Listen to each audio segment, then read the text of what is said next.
स्तुति करेंगे।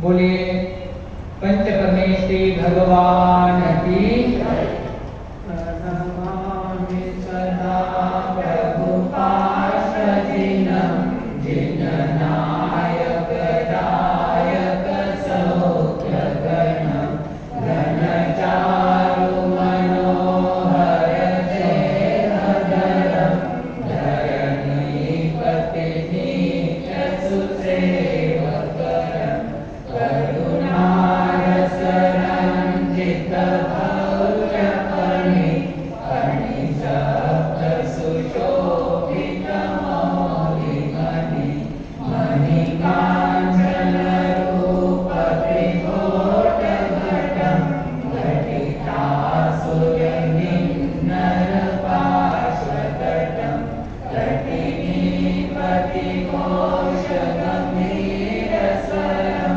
शरणागतविश्वशेषनगं नरनारि नमस्कृतनित्यमुदा परमावति भावति गीतसदा सततेन्द्रियगोपयथाकमठं कमठासुरवारणमुक्तहटं हठहेलितधर्मकृतान्तबलं बलरामतरं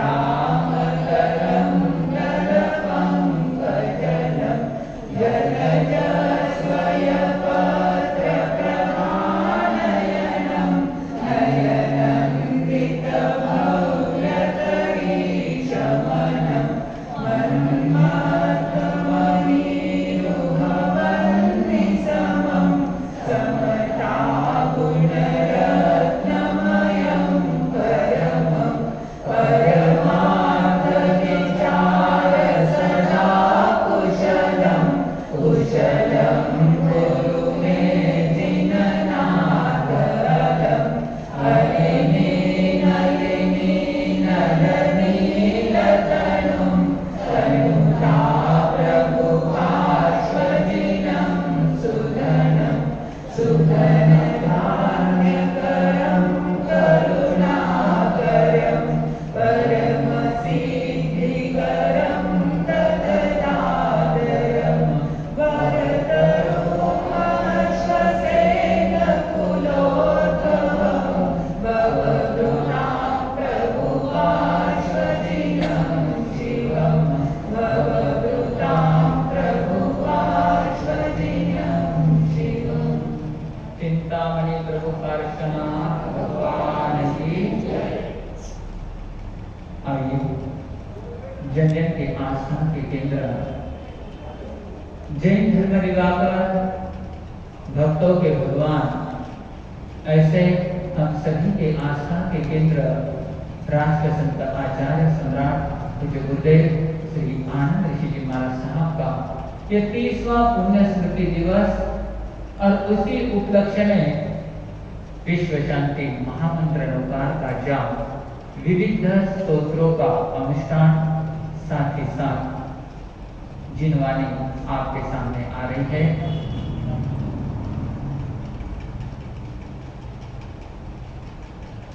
आइए आज के इस प्रातःकाल की बेला में सर्वप्रथम उस मंच की ओर से बात रखने जा रहे हैं शासन प्रभावी का महासती जी ज्योत्सना के साथ साथ महासती जी ज्योत्सना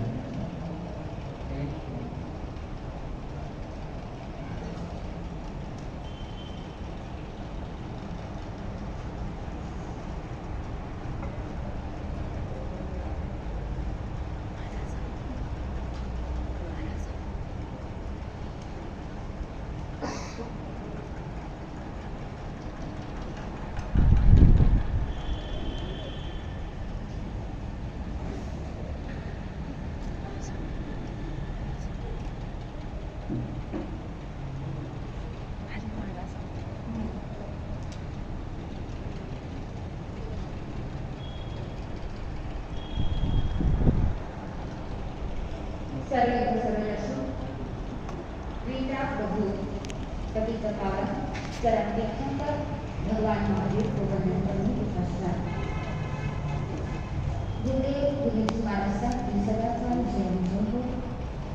महाराष्ट्र प्रवर्तक पूज्य श्री कुंदन ऋषिजी महाराज, प्रबुद्ध विचारक पूज्य श्री आदर्श ऋषिजी महाराज एवं ऋषिद्वय के चरण सरोजों में वंदन करने के पश्चात महाकवि और साध्वी रत्न वयोवृद्धा पूज्य कुलजी श्री विमल कुंवरजी महाराज, पूज्य श्री पुष्प कुंवरजी महाराज, पूज्य श्री सत्य प्रभा जी महाराज एवं समस्त साधुओं वंदन करने के पश्चात उपस्थित धर्म प्रेमी बंधुओं, माताओं एवं बहनों, एक बात आप लोगों से पूछना चाहूंगी। आप लोग जितने भी यहाँ पर बैठे हैं, अपने मन से सवाल करना और जवाब भी अपने ही मन में रखना कि आप जितने भी लोग बैठे हैं सच्चे मन से बैठे हैं या झूठे मन से बैठे हैं। सवाल के लिए चिंतन करना। हम प्रतिदिन आते हैं, क्यों आते हैं, किस उद्देश्य को लेकर के आते हैं, उसमें ढूंढने का प्रयास करना कि हम सच्चे दिल से आते हैं या झूठे दिल से आते हैं। आखिरकार हमारा जीवन सत्य से भरा है या झूठ से भरा है। सच और झूठ ये क्या चीज है, इसको समझने का प्रयास करना। हमारे लता जी बोरा जैसे एक जज ने एक अपराधी से पूछा, आपने भी पूछा होगा और जरूर पूछा होगा अपराधी से कि जो भी बताओगे वो सच सच बताओगे। मालूम है आप लोगों को? कोर्ट में गए होंगे और हाँ, अपराध तो नहीं किया तो जाने का सवाल ही नहीं है। बहुत धन्यवाद, गर्दन हिलाने जवाब देते नहीं लगा। ठीक है, सीरियल में तो देखा होगा। उसे सामने पूछा जाता है और एक धार्मिक ग्रंथ दिया जाता है और वो उस ग्रंथ पर हाथ रखकर यह कहता है, मैं जो भी कहूंगा, क्या कहूंगा, सच कहूंगा। ठीक है, तो उस प्रसंग के दरमियान एक अपराधी से आपने कहा होगा कि जो भी बोलोगे वो सच सच बोलोगे, सच सच बताओगे। वो असमंजस में पड़ गया। कोर्ट में आकर किताब पर हाथ रखकर अपने आप को सत्य साबित करना सरल है कि कठिन है?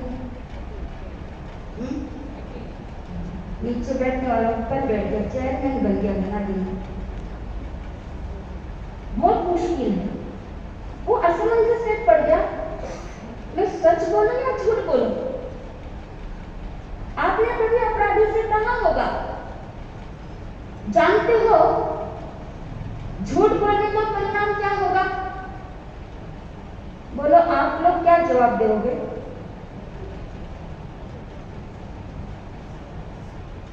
दूसरा क्वेश्चन क्या होगा?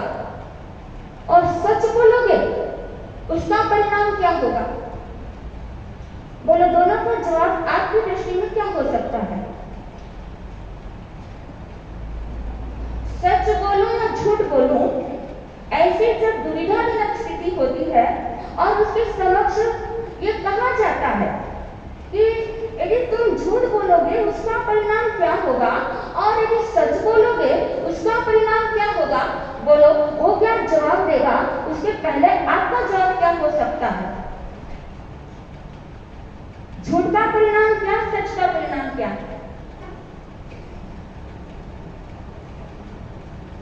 इतने खामोश क्यों हो गए? वो अपराधी बोलता है यदि मैं झूठ बोलता हूं तो नरक में जाऊंगा।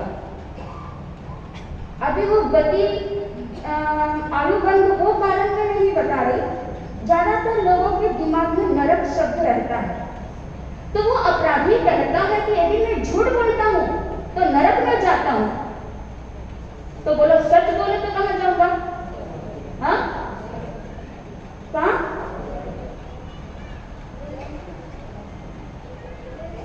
जेल में। झूठ बोलो तो नरक में जाओ और सच बोलो तो जेल में जाओ। बोलो आपका क्या आंसर है? बोलिए जैसा। हाँ, वो न्यायाधीश है भाई, वोट पर कचेरी की है। मुझे भी समझ नहीं आता। चलो, झूठ बोलो तो नरक में जाओ और सच बोलो तो जेल में। बहुत आसानी से बोल रहे हो, तो नरक में भोगना और सच बोल करके जेल में भी भोगना, तो आपकी निगाह में क्या ये ठीक है? झूठ बोल करके नरक में भोगना ही है और सच बोल करके भी जेल में जाकर के वहां पर भी यातना भोगना है, वहां भी सजा भोगनी है। तो झूठ फायदामंद रहा या सच फायदामंद रहा? सच फायदामंद। किस अपेक्षा से? थोड़े साल। बहुत धन्यवाद। नगर के लोग हैं और जहां पर गुरुदेव की अनन्य कृपा बरसती है और सभा में से यदि सही जवाब आ जाए, ये आपकी जिंदगी का अनुभव है और सुनने का सार है। आपने जो बोला कि ये थोड़े समय की सजा है, व्यक्ति झूठ बोल करके नरक में जाएगा और सच बोल करके जेल में जाएगा, दोनों के भोगने में क्या अंतर है? या तो थोड़े समय की यातना सहनी है और नरक में जन्म जन्म की यातना सहनी है। जेल में खाना भी मिल सकता है, साथीदार भी मिल सकते हैं, हमदर्दी भी कर सकते हैं, जख्मों को भरने वाले भी दोस्त मिल सकते हैं, लेकिन क्या नरक में ये सभी नसीब है? बोलो नहीं। जेल किसी की 2 साल के लिए, 1 साल के लिए या उम्र भर की कैद हो, वो भी लिमिट की होती है, लेकिन एक जन्म के लिए वो सजा होती है। जन्मों जन्मों की सजा देने वाली गति वो नरक गति है। सच बोलो तो भी समस्या है और झूठ बोलो तो भी समस्या है। बंधुओं, विचार करना, हम हमारी जिंदगी में कितना झूठ बोलते हैं और कितना सच का सहारा लेते हैं। इसीलिए आपको सवाल दिया था कि आप सच्चे मन से बैठे हो या झूठे मन से बैठे हो। हम कहीं पर भी पूर्ण रूप में नहीं होते, जहां कहीं पर भी होते हैं हम आधे अधूरे होते हैं। इंसान पूर्ण रूप में जिंदगी जिए और सत्य बन करके जिंदगी जिए, वो राजा हरिश्चंद्र हो सकता है जो सपने में भी क्या करता है? सत्य छोड़ता नहीं। इसीलिए गुरुदेव एक श्लोक कहा करते थे और अभी 2 महीने पहले लगभग प्रबुद्ध विचारक पूज्य श्री आदर्श ऋषि जी महाराज साहब ने आदित्य हम सबको एक संस्कृत का वो ही गुरुदेव का श्लोक सिखाया था और आपने बहुत बार कभी सुना भी होगा। हिरण्मयेन पात्रेण सत्यस्यापिहितं मुखं तत्त्वं पूषन्न पावरणो सत्य धर्माय दृष्टे। सत्य का जो मुंह होता है ना, वो सोने के ढक्कन से ढका होता है। हिरण्मयेन पात्रेण सत्यस्यापिहितं मुखं, सत्य का जो मुंह है, सत्य के ऊपर भी सोने का ढक्कन लगा हुआ है। ये कितना कठिन है। जो बलवान व्यक्ति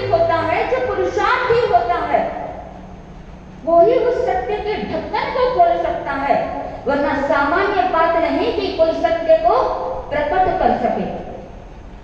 सत्य में जीना और सत्य में रहना बहुत मुश्किल है, चाहे आप हो चाहे हम हो।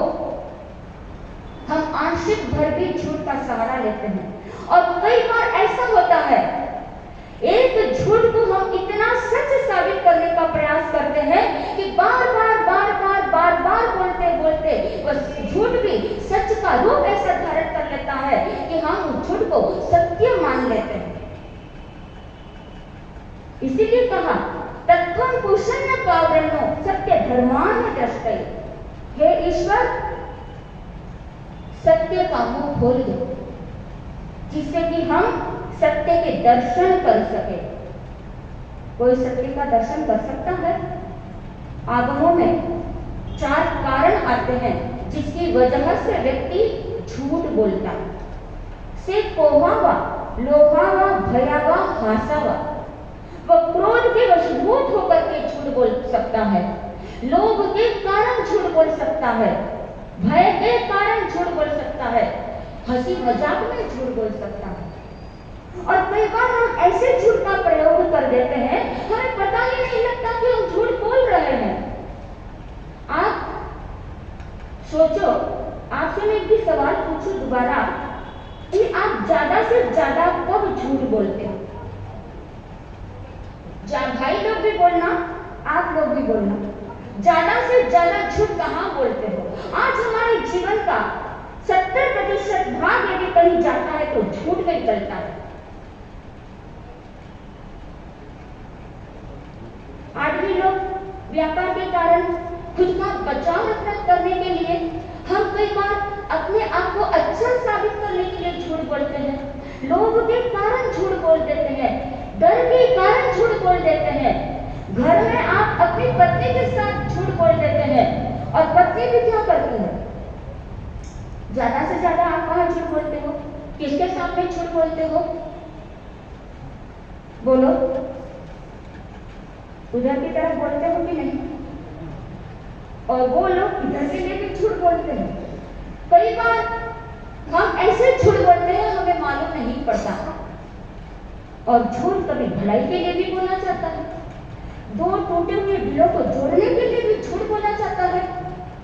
कई बार हम पशु पेश में पड़ जाते हैं कि झूठ बोले या सच बोलो। कभी कभी हमारी जिंदगी झूठ बोलने से खतरे में पड़ जाती है तो कभी हमारी जिंदगी सच बोलने में भी खतरे में पड़ जाती है। आप सोचो कि सच बोल करके खतरे में कैसे? मान लो किसी लड़की की सगाई थी, क्या हुआ? रिश्ता टूट गया। पता चला कि वो लड़की किसी और से प्यार करती है।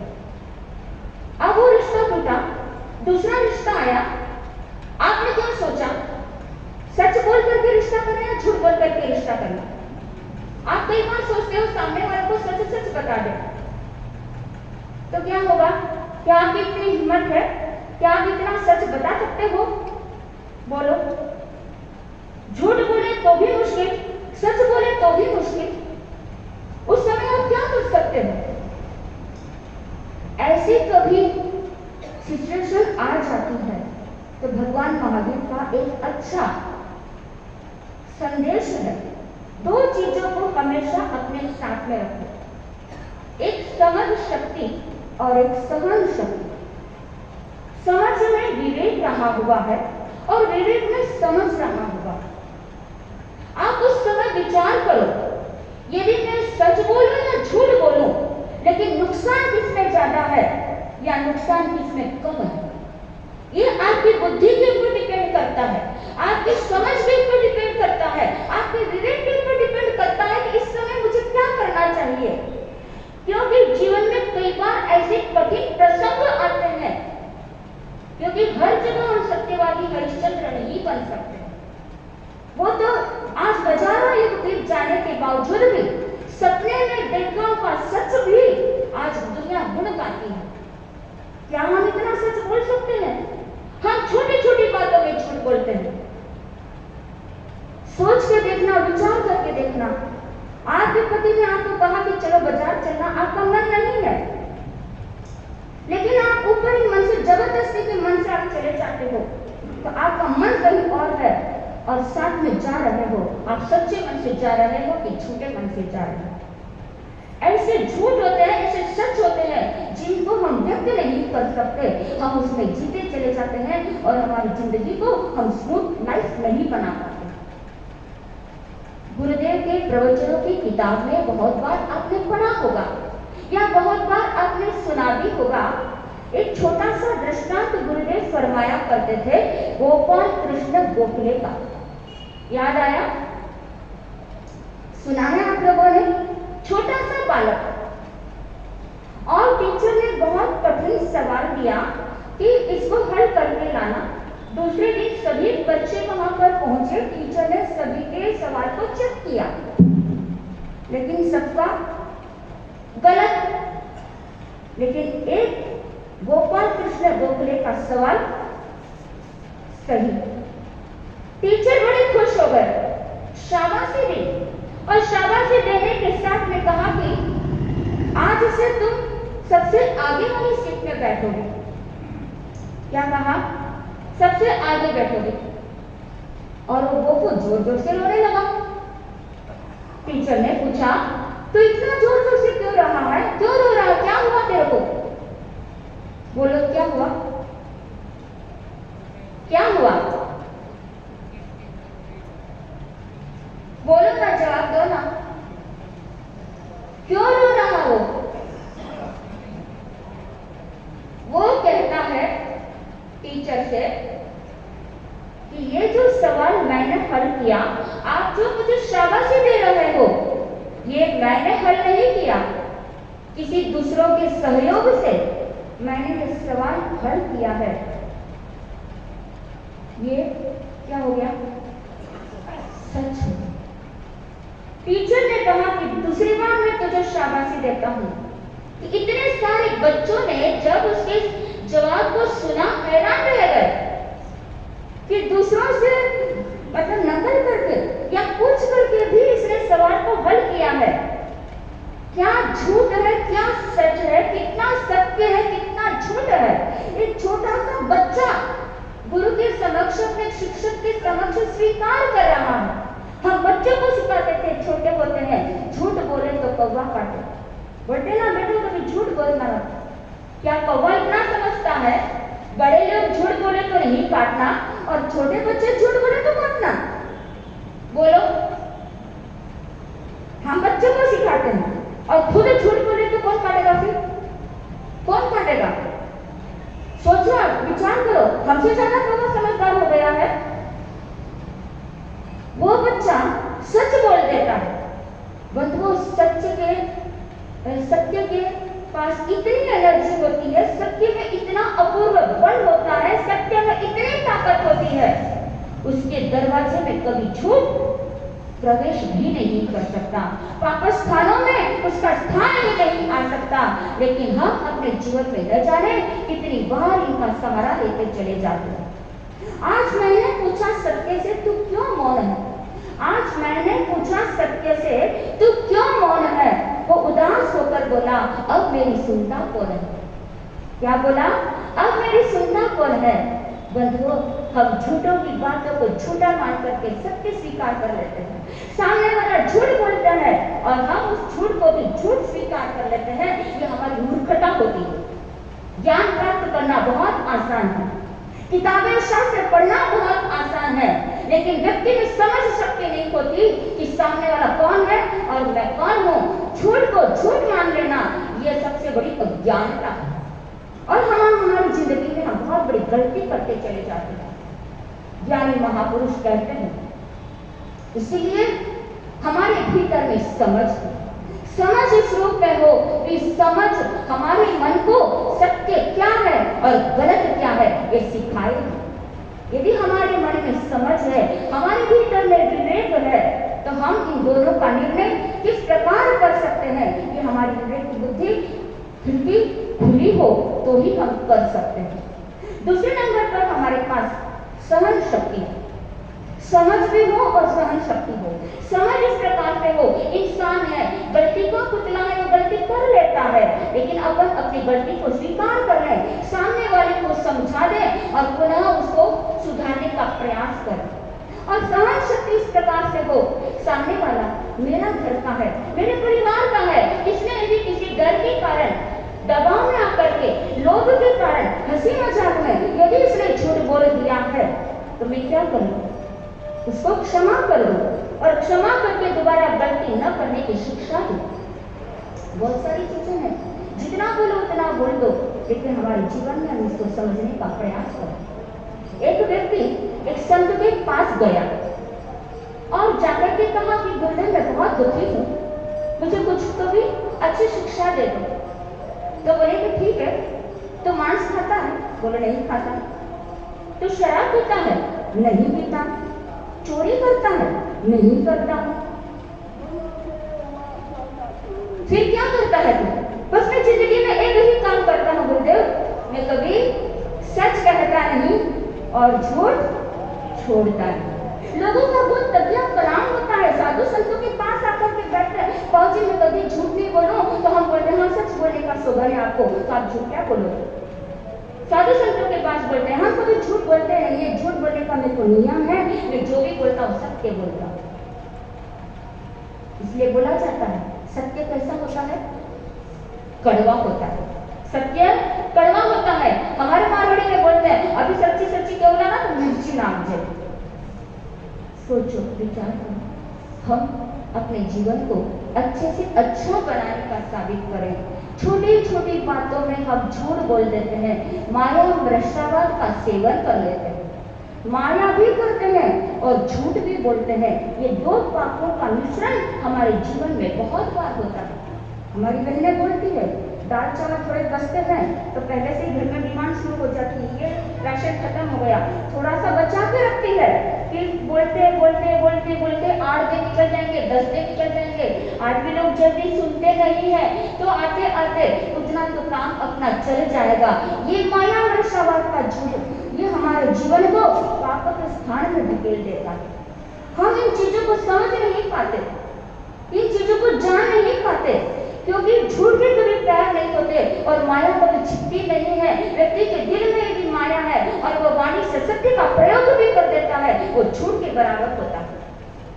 आपने वो दोहा सुना होगा, सांच को आंच नहीं, ये कहावत है, और सांच बराबर तप नहीं, झूठ बराबर पाप। जिंदगी में ये छोटी छोटी चीजों को समझने का प्रयास करो। हम अपने जीवन को स्मूथ लाइफ बनाना चाहते हैं, अच्छी जिंदगी बनाना चाहते हैं। ये छोटी मोटी चीजें हमें कभी समझ में नहीं आती, एहसास भी नहीं कराती, जहाँ आवश्यकता भी नहीं होती, हम झूठ बोल करके विश्वास जमाने का प्रयास करते हैं और वो धीरे धीरे झूठ हमारे दिल में, हमारे जीवन में इतना भर कर जाता है, हम सोच नहीं पाते। इसलिए सोचने के लिए आपको एक मौका दिया कि आप यहाँ बैठे हो, सच्चे मन से बैठे हो कि छोटे मन से बैठे। सत्य को पाना बहुत मुश्किल है।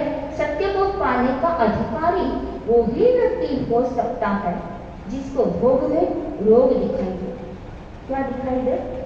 जिसको भोगों में रोग यानी बीमारी दिखाई दे, जिसको हर्ष में शोक दिखाई दे, घर में जंगल दिखाई दे और ये बंधु बांधवों में बंधन दिखाई दे, वो ही व्यक्ति सत्य को पा सकता है। क्या आपने कभी इन चारों बातों को लेकर के चिंतन किया?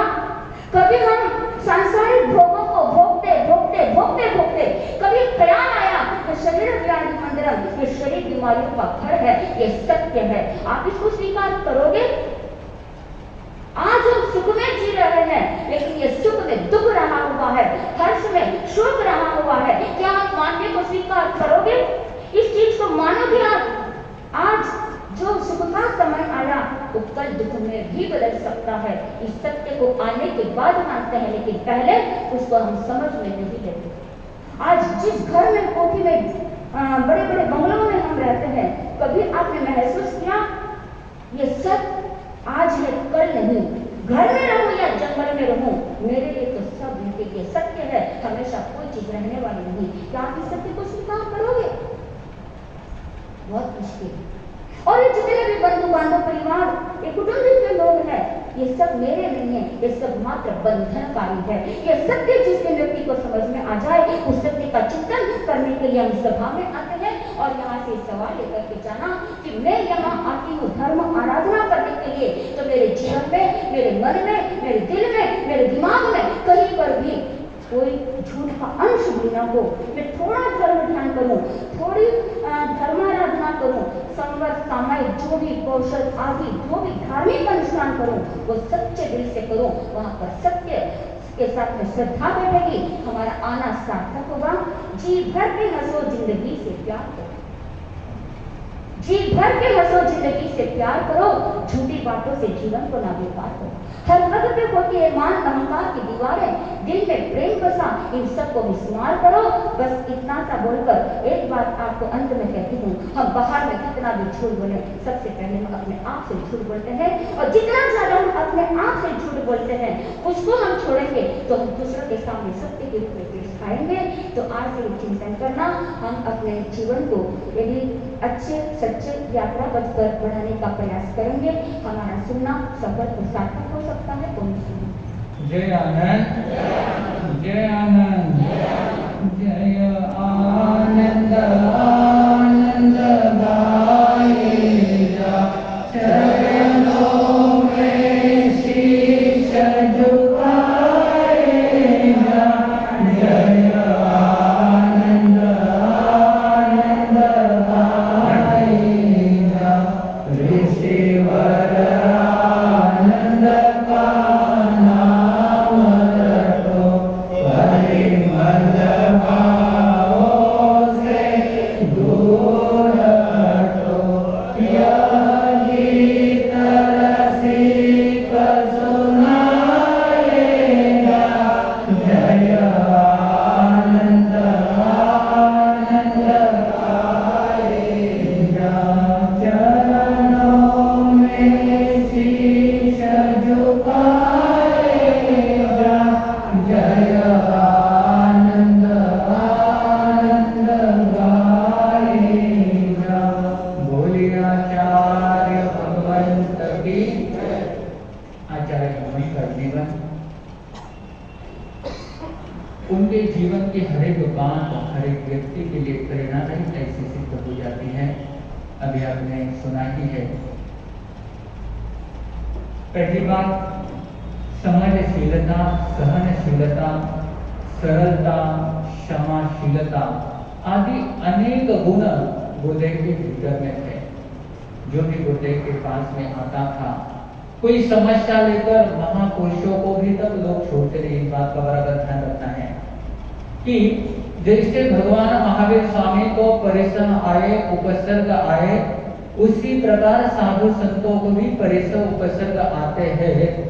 लेकिन गुरुदेव के भीतर में जो स्थिरता थी, जो स्टेबिलिटी थी, वो बड़ी गजब की थी। सुनते सबका थे, सोचकर विवेक जागरूक रखकर हर एक जवाब भी देते थे और हर एक कार्य भी करते थे। इतना बड़ा गुण गुरुदेव के भीतर में था। चाहे कोई संघ के प्रॉब्लम आ जाओ, गुरुदेव उसे क्या करते थे, बहुत अच्छी तरह से टैकल करते थे, हैंडल करते थे। कहीं पर भी कोई गुरुदेव ने कह दिया, यानी वह पत्थर की लकीर के समान हो गया। बस गुरुदेव का आदेश आ गया। बहुत सारे लोग गुरुदेव के वहां पर दर्शन के लिए जाते थे। कोई 4-4 महीने का वर्षावास गुरुदेव का जहाँ पर होता था, वहां चौका लगा के बैठ जाते थे। जब गुरुदेव बोले तब भी वहां से निकलना है। कितना भी महत्वपूर्ण काम हो, गुरुदेव अगर मंगल पाठ दिया तो ही निकलना है, गुरुदेव ने अगर कहा तो ही निकलना है। ऐसा समर्पण उस जमाने के लोगों का भी था। तो कहने का मतलब, गुरुदेव अनंत गुणों के भंडार थे। ये 28 मार्च का कार्यक्रम सभी के लिए साल भर में एक ऐसा फंक्शन, ऐसा एक कार्यक्रम कि बच्चे से लेकर बड़े तक एक अलग सा उत्साह, अलग सी उमंग सभी के मन में छाई जाती है। कब 28 मार्च आ जाए, कब नए नए प्रवचन की श्रृंखला हमारे सामने आ जाए, कब वो महावीर व्याख्यानमाला जिसके द्वारा हमारा क्या है, सर्वांगीण विकास भी हो सके। तो बंधुओं, कहने का मतलब यही है, हमारे उस मंच के वक्ता, इस मंच के वक्ता आपको जो जो सार भर पूरे बांटे देते हैं, क्योंकि इस साल क्या किया है, शॉर्ट में स्वीट चीज रखी है। एक तो तीसरे महायुद्ध की तैयारी चल रही थी उधर, इसलिए विश्व शांति महामंत्र नवकार का जाप, गुरुदेव नित्यानंद से लेकर पार्श्वनाथ भगवान के अलग अलग स्तोत्रों का यहाँ पर उच्चारण, ताकि आपको शुद्धता पूर्वक उसका उच्चारण हो सके। वो अनुष्ठान भी चल रहा है और साथ ही साथ जिनवाणी के द्वारा हमारे भीतर की बुराइयों को छोड़कर अच्छाइयों को ग्रहण करने के लिए प्रवचन भी यहाँ पर चल रहे हैं। 1 घंटे के अंदर फ्री पैकेज आपको मिल रहे हैं। तो नजदीक आ रहे हैं 21 तारीख से लेकर 28 तारीख तक के प्रोग्राम। आइए सर्वप्रथम 21 तारीख को 2 प्रोग्राम आ रहे हैं। पहला प्रोग्राम है हमारा, क्या है, आवाज नहीं है, बात कोई है, सगळ्यांना नंबर बहुत एंगल चालू रहे। एंगल गुरुदेव गए तब से और नगर की एक कुर्बानी है कि यहाँ पर प्रतिदिन कम से कम 1, 2, 3, 4 महीनों को कम से कम एंगल रहता है। भाई लोग की एंगल करते हैं। तो 21 मार्च एंगल दिवस है, इसके लिए अधिक से अधिक दलाली करना है। संसार की दलाली कोयले की दलाली है और धर्म की दलाली हीरे की दलाली है। हीरो अच्छे के कोयला अच्छे, बोलो ना। हाँ, तो अभी देखते हैं इस साल सब रिकॉर्ड ब्रेक होने चाहिए और एंगल उससे अधिक हमारे होने चाहिए। इसके लिए सभी ने प्रयास करना है। 21 मार्च सवेरे से विश्व शांति महामंत्र नवकार का 24 घंटे का जाप प्रारंभ होने वाला है। सप्ताह भर तक वो जाप चलने वाला है। मैं तो कहूँगा हमें भी प्रेरणा देने की जरूरत नहीं पड़नी चाहिए। हो के कोई हर्षकल वाले बहने थे, वो साहब हमको भी वहाँ पर सम्मिलित होना है, पुण्य दर्शन निवास सबने बहुत सारे प्रेरणा दी उधर।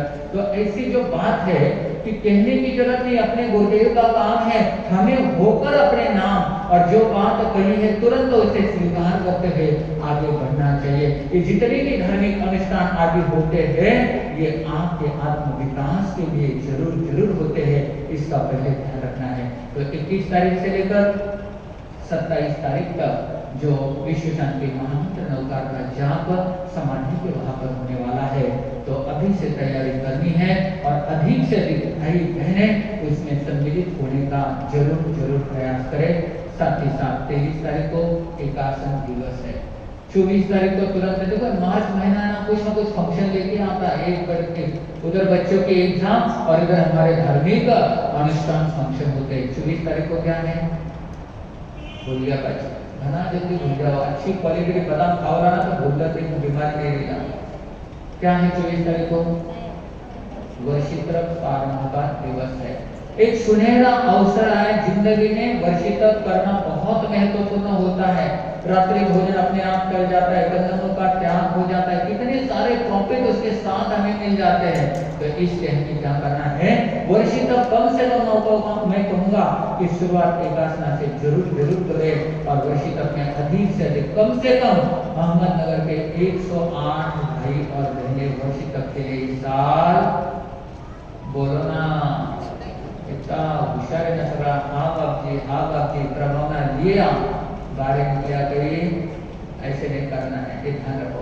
108 वर्ष तक नए तरह से झेलने वाले भाई बहनें तैयार हो जाए, ये हम सबकी हार्दिक भावना। इसके लिए संत वृंद सती वृंद देखो पूरा उधर का स्टेज भरा हुआ है, इधर है 40-50 संत सतिया कम से कम नगर में है और हर एक में कम से कम 2-2, 3-3 की दलाली की, तो क्या हो गया।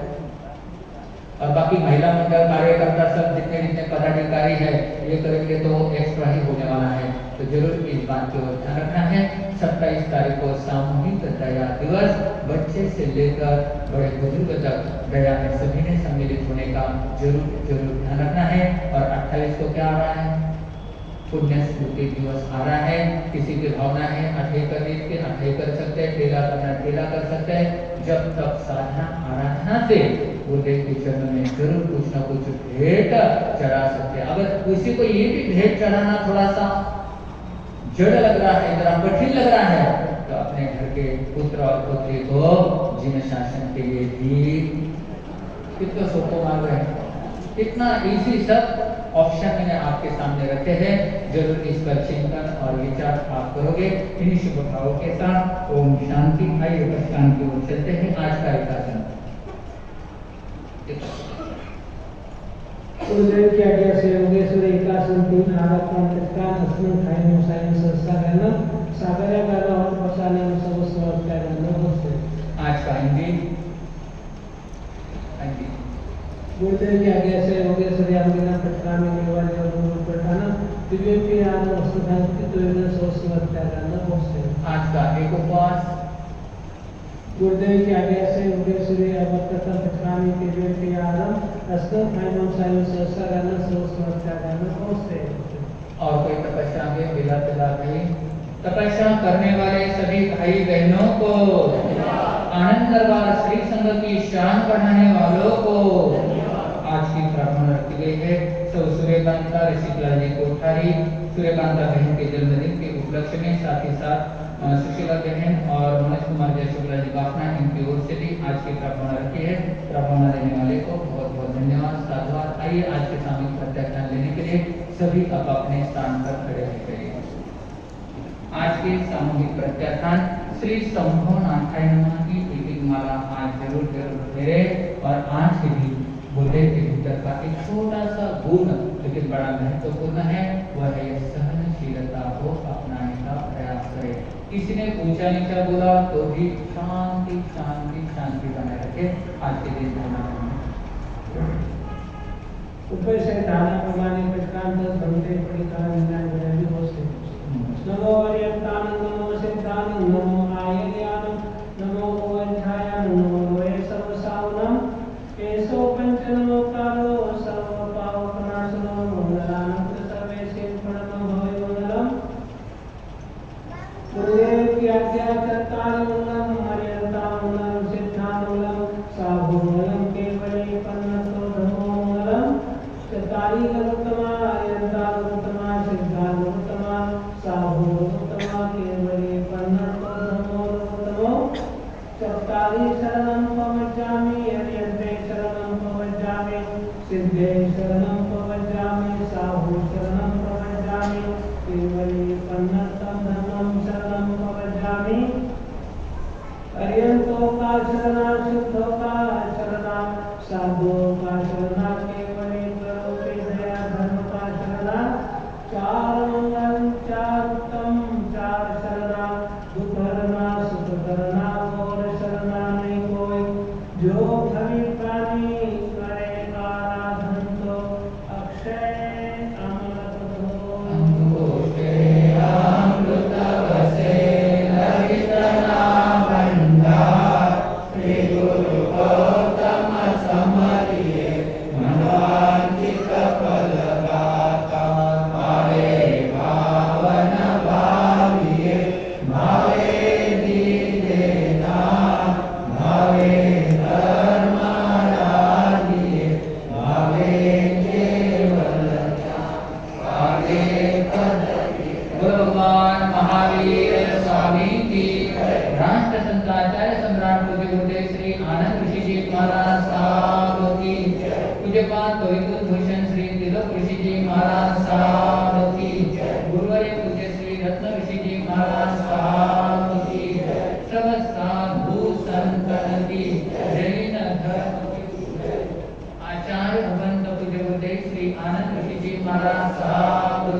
सम्माने कल्याणम